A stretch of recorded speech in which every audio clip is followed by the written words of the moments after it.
Okay, so we're humanizing AI and we're training it to sound and write like us. And the first thing we want to do is we want to give it this prompt that says, analyze my writing sample and summarize my tone, style, and voice. Now, for you, you may have one sample. You can do that and then copy and paste your one sample. I actually gave it three samples. For me, the more information, the better. For instance, when I train it on my website, I copy and paste every single page on my website so it knows all about my business. When I'm working with the client, I copy and paste everything on their website so it knows about my client's business as well. So when I want to train it, I want to give it at least three samples. Again, if you only have one sample, that's completely fine.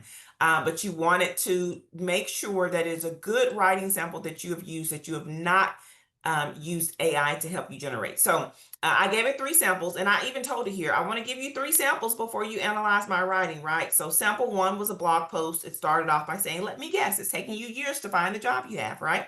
And then I gave it sample two, I gave it sample three, and then if you've given it your one sample and asked it to analyze right now, you should have a result or a report or some type of output from that particular prompt.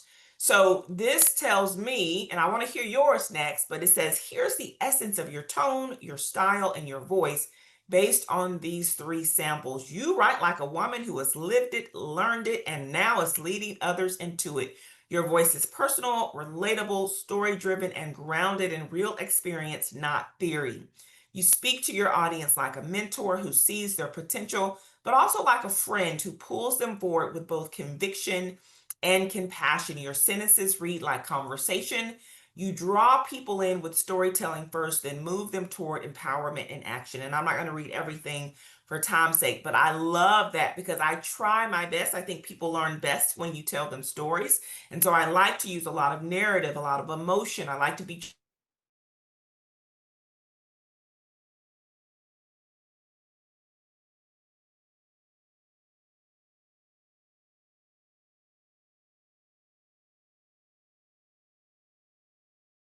GPT, sorry, was able to pick that up in just those three blog post samples that I gave it. Okay. Mhm. So after that, the next thing that you want to do, because you don't want to do this every time you get ready to use ChatGPT or Claude or Copilot or Gemini.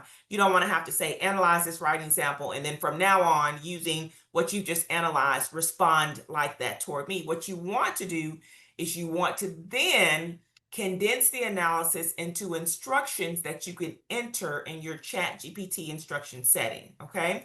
I'm going to put that into the chat as well. So the next prompt, the next instructions are condense this analysis into instructions that I can enter into my ChatGPT instruction settings. So then it gives me two paragraphs and a one sentence line here that is a recap of all of that information that it originally gave me about the analysis of those three blog posts. At that point, I want to make sure you're still with me. So let me know if I need to slow down. If you're not, you're going to go over here to the bottom left corner where you see your little icon for your account. And you're going to click on that and open up personalization. Okay, personalization.